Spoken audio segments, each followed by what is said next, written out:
Welcome to the Business of Race podcast, where we examine issues of race and racism, how they impact businesses, and what employers can do to effectively address these issues to create a healthier work environment for everyone. I'm your host, Regina Newkirk-Rucci, the Director of Equity for 90 Forward. And today in the conference room, I am so excited that we are joined by the great, the wonderful, the magnificent Paul McFadden, who is the Director of Diversity, Equity, and Inclusion for JEA. Welcome to the conference room, Paul. Thank you very much, Regina. It's a pleasure to be here, and thank you for the invitation. I'm always excited to have you here, and do know this, the first of many. But before we get into our topic today, because our topic is a very interesting one, and I think will interest a lot of people, just a little water cooler conversation. I'm a bit of a foodie. Okay. I love to eat. I can appreciate that. And so we have a lot of listeners in the Jacksonville area, as well as people who might want to visit Jacksonville. Okay. So if you're thinking about spots, where's like one of your favorite spots to eat dinner in Jacksonville? So, Regina, it won't be anything fancy. Mm-hmm.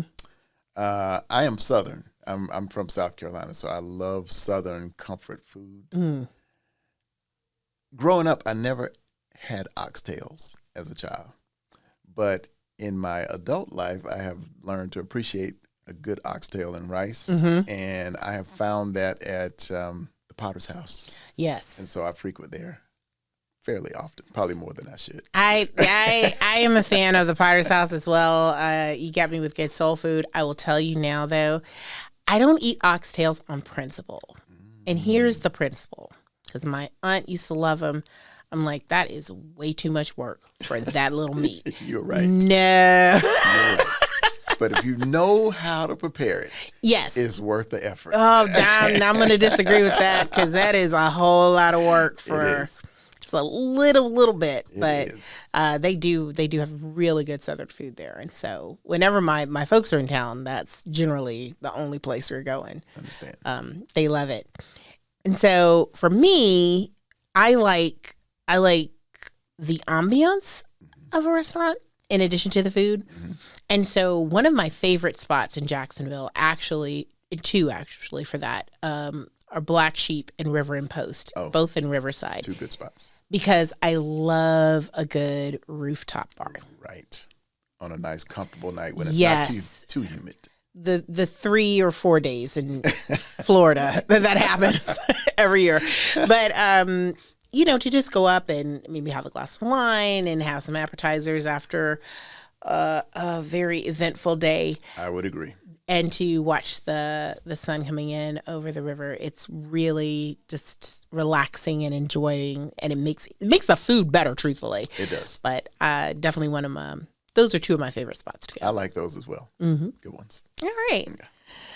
Okay, so now that we've got our dinner plans laid out. We're both hungry now. No, we are. Right? And I should have thought about that, because I have not eaten today.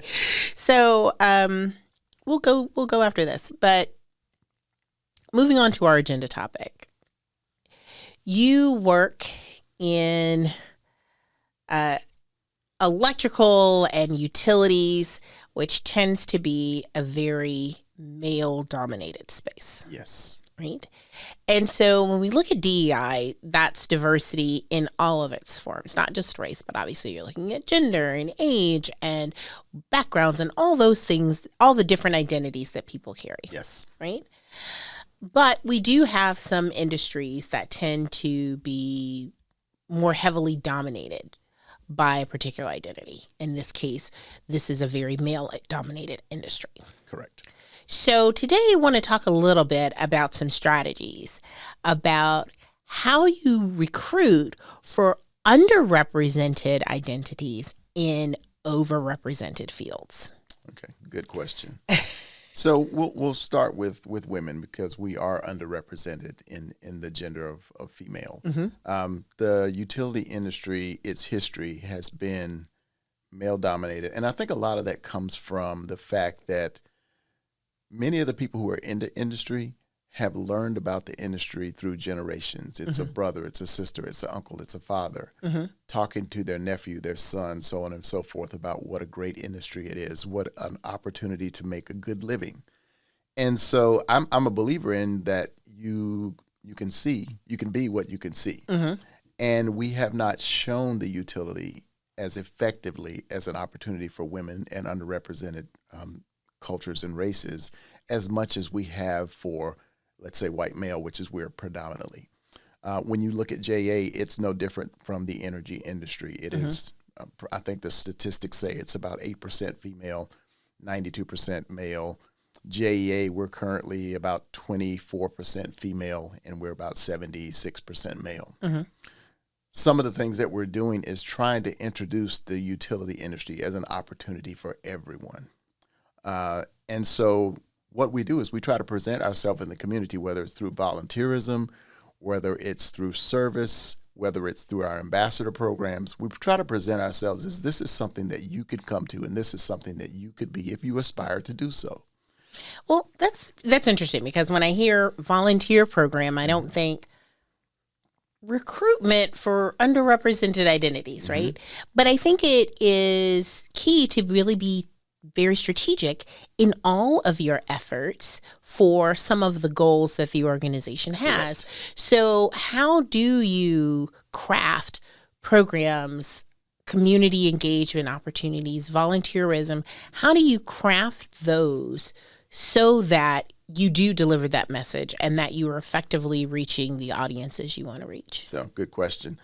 One of the things that we try to do is we try to introduce this industry as early and as often as possible. One of the things that we do is we partner with a lot of volunteer entities such as Duval County Public Schools. We may go out, we partner with 904 Forward on some of our events, but what we're doing is trying to reach folks at an earlier age, because we understand that a lot of the careers that we look to fulfill or to replace folks after they retire, these are not careers that you just pull off the shelf. They have to be cultivated. Your candidate pool has to be continuously refreshed, and you have to look at different opportunities to do that. The public school system is one of the ways that we use that. We look at the high schools as a great opportunity for students who may not pursue college as their next step in life. They may say, I need to pursue a career that's going to sustain me a standard of living, that I can raise my family, that I can, nurture my kids, so on and so forth. And the utility industry presents that opportunity. What we try to do in our volunteer efforts is to show the different parts of the organization that could be that source for you in the future. So even though if you're in the 9th grade, 10th grade, 11th grade, 12th grade, it doesn't matter. Tomorrow could be your future in the career in the utility industry. And so as much as we can, we try to introduce that at an earlier age. Well, that sounds like an investment, right? I need employees right now. So why am I going to go talk to 14-year-olds about job opportunities when they're not going to be on the market for, another 3, 4, 5 years potentially, when I'm looking at the positions I need to fill right now? Right. How do you balance that urgency of opportunity you have currently over or versus this sort of long game approach where you're wanting to introduce this earlier on for people to consider down the road? So we look at it I look at it in the perspective of, and it's a proverb that I kind of think about oftentimes, is that we're planting trees now that we may never sit under the shade. So we have to start early. Our candidate pool has to be very diverse. It has to be creative in some ways. And so starting early, even though it seems very early, those students will be ready for the job market before you know it. And our industry will still be here needing those resources. On the more mature side, we do recruit at the college level. We have college internship programs, in whether it's STEM, we're very interested in the STEM curriculum. At all levels, we're very interested in the engineering curriculum, the technology, because the utility industry is changing so very fast right now that all of those, engineering, STEM, math, data analytics, all of those things are very important. And so even though we're recruiting early, we're also stretching our arms out to the college students to say, hey, come and join our internship, experience it for 2 years. If you haven't thought about the utility industry before, think about it, because it's going to be around. It's a very sustainable career. And so that makes it more attractive for the college student as well. And that makes sense, right? Yes. Yes. You're still going to want lights and Exactly. Exactly. you're going to need electricity to run this computer. Yes. We're going to be here. Okay, so that speaks to a lot of the recruitment, right? And again, sort of the end in mind, a long game, and being very creative and focused with a lot of your community engagement activities.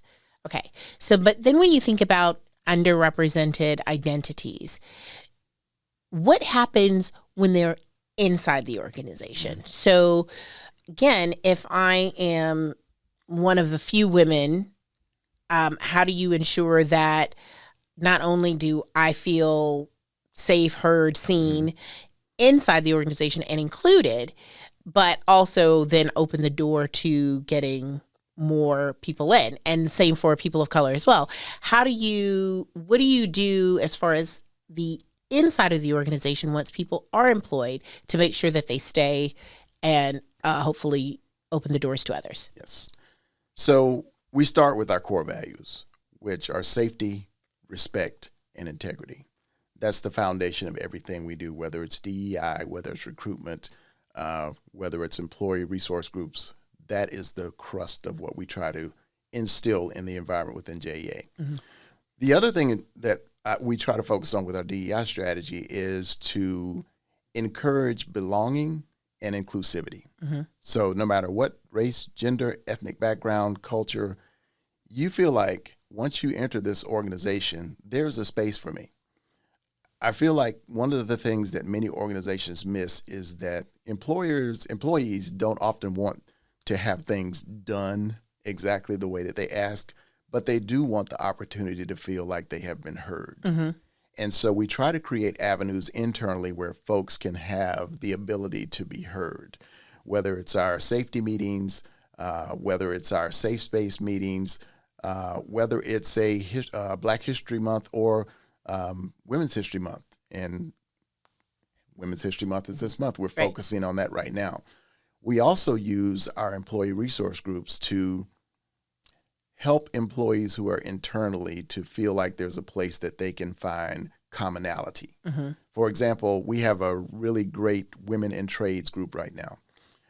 Those women, and it's open to men and women, but it's women in trades because they are looking to, again, introduce the utility space and the utility career is an opportunity for women as well. And so they go out and they do job fairs, they do competitions, they participate in national and regional competitions. As a matter of fact, one of our groups, we have 4 women who compete. They call themselves the Water Women. Sometimes they call themselves the Hydrant Hysteria group. But they have won on a national level. They have competed and competed well on a national level. Now, what that does is when they come back, they have a story to tell individuals who see them and perhaps want to be them, that you can be this and you can be successful in it. It's not a career that's exclusive to just a man or, your brother or your uncle. It could be for you as well. So, okay, because there's a couple of things and I'm gonna separate them out. Okay. The first is this issue of belonging and inclusion. And I think that most employers want it, but I do see a lot of employers who think that it will just magically happen, right? And it might, but more than likely, you really are going to have some intentionality behind it. Correct.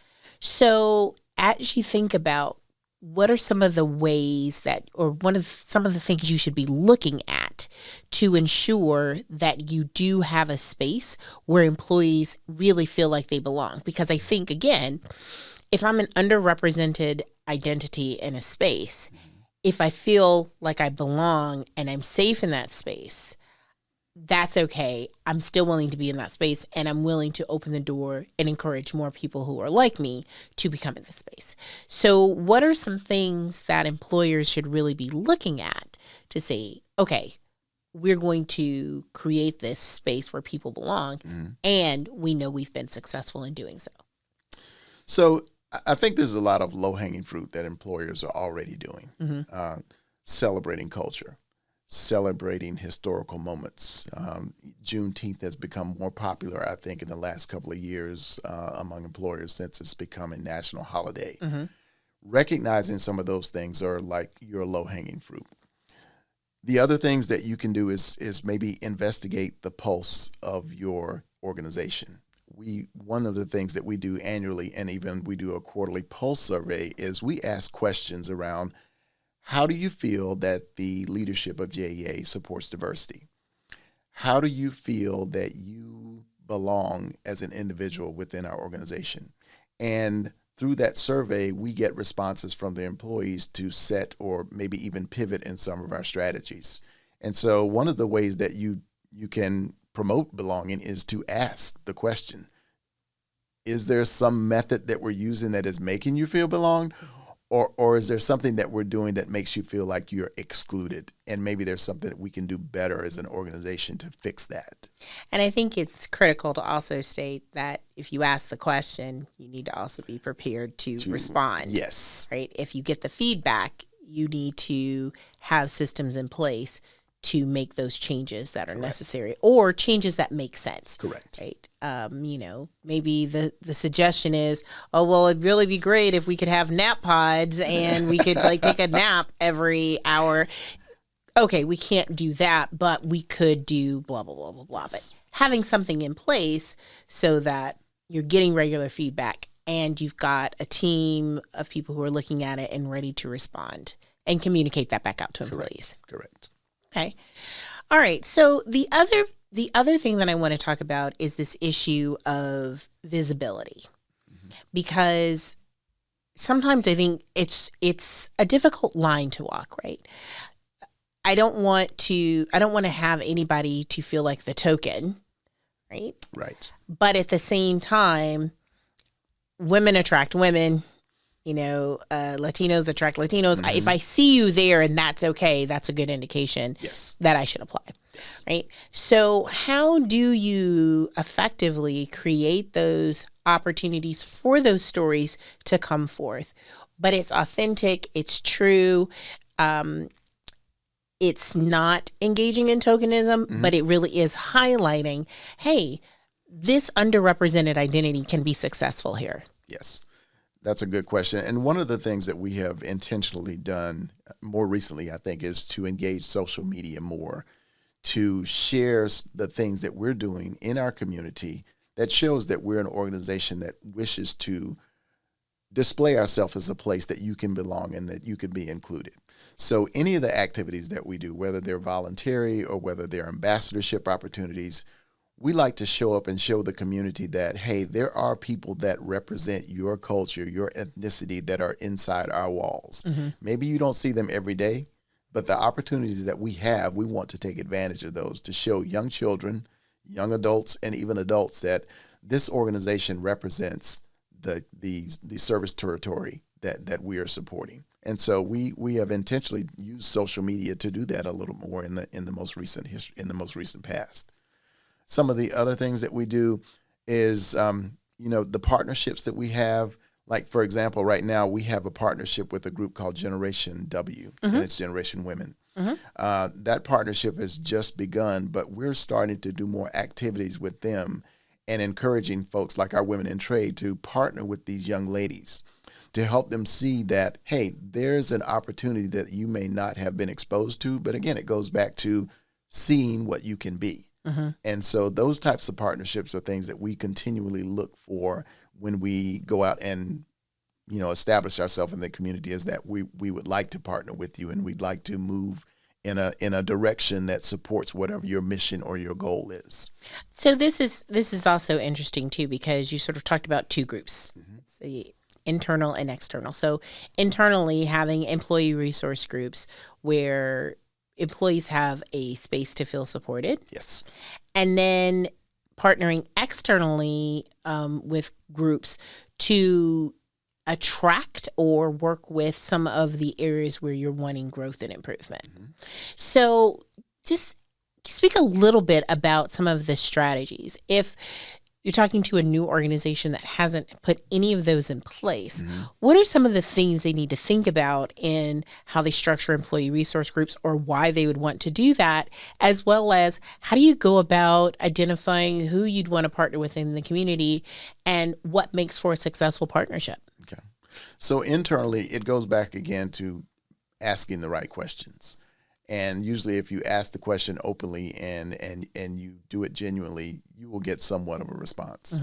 For example, there's another resource group that we're working on now. It's called Bridge. It's building relationships impacted by generational. I just forgot the acronym.